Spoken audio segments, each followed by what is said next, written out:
അങ്ങനെ big boss വീട്ടിൽ നിന്നും ബിൻസി പുറത്തായിരിക്കുകയാണ്. പ്രേക്ഷകർക്കെല്ലാം തന്നെ ഒരു ഷോക്കിംഗ് ന്യൂസ് ആയിരിക്കും ഇത്. ഒരിക്കലും ബിൻസി ഇത്ര പെട്ടെന്ന് എവിക്റ്റ് ആവുമെന്ന് ആരും തന്നെ പ്രതീക്ഷിച്ച് കാണില്ല. അത്യാവശ്യം ടാലന്റ് ഉള്ള ഒരു മത്സരാർത്ഥിയായിരുന്നു. നന്നായിട്ട് സംസാരിക്കാൻ കഴിവുണ്ട്.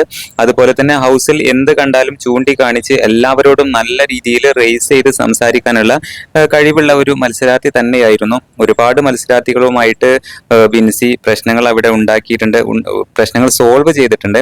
അതുപോലെ നെവിനുമായിട്ടുള്ള ഇഷ്യൂയിലൊക്കെ ബിൻസി നല്ല രീതിയിൽ സംസാരിച്ചിട്ടുണ്ട്. അതൊക്കെ സോഷ്യൽ മീഡിയയിൽ നല്ല വൈറലായിരുന്നു. എന്തായാലും ബിൻസി ഇത്ര പെട്ടെന്ന് ബിഗ് ബോസ് ഹൗസിൽ നിന്നും പിന്നോട്ട് പോകുമെന്ന് അല്ലെങ്കിൽ വിട വാങ്ങുമെന്ന് ആരും തന്നെ പ്രതീക്ഷിച്ച് കാണില്ല. ഇതെന്തായാലും ഒരു ഷോക്കിംഗ് ന്യൂസ് തന്നെയായിരുന്നു. നല്ല രീതിയിൽ സംസാരിക്കാൻ കഴിവുള്ള, എടുത്തു പറയേണ്ട ഒരു കാര്യം തന്നെയാണ് അത്. നന്നായിട്ട് സംസാരിക്കാൻ കഴിവുള്ള ഒരു മത്സരാർത്ഥി തന്നെയായിരുന്നു ബിൻസി. പക്ഷേ വളരെ പെട്ടെന്നായിരുന്നു ഈ ഒരു എവിക്ഷൻ നടന്നത്. ബിൻസിയുടെ ഗെയിം ഒത്തിരി നമുക്ക് പ്രേക്ഷകർക്ക് കാണാൻ സാധിച്ചില്ല എന്നുള്ളതാണ്. എന്തായാലും ബിൻസി ഇപ്പോൾ ബിഗ് ബോസ് സീസൺ 7 നിന്നും എവിക്റ്റ് ആയിരിക്കുകയാണ്.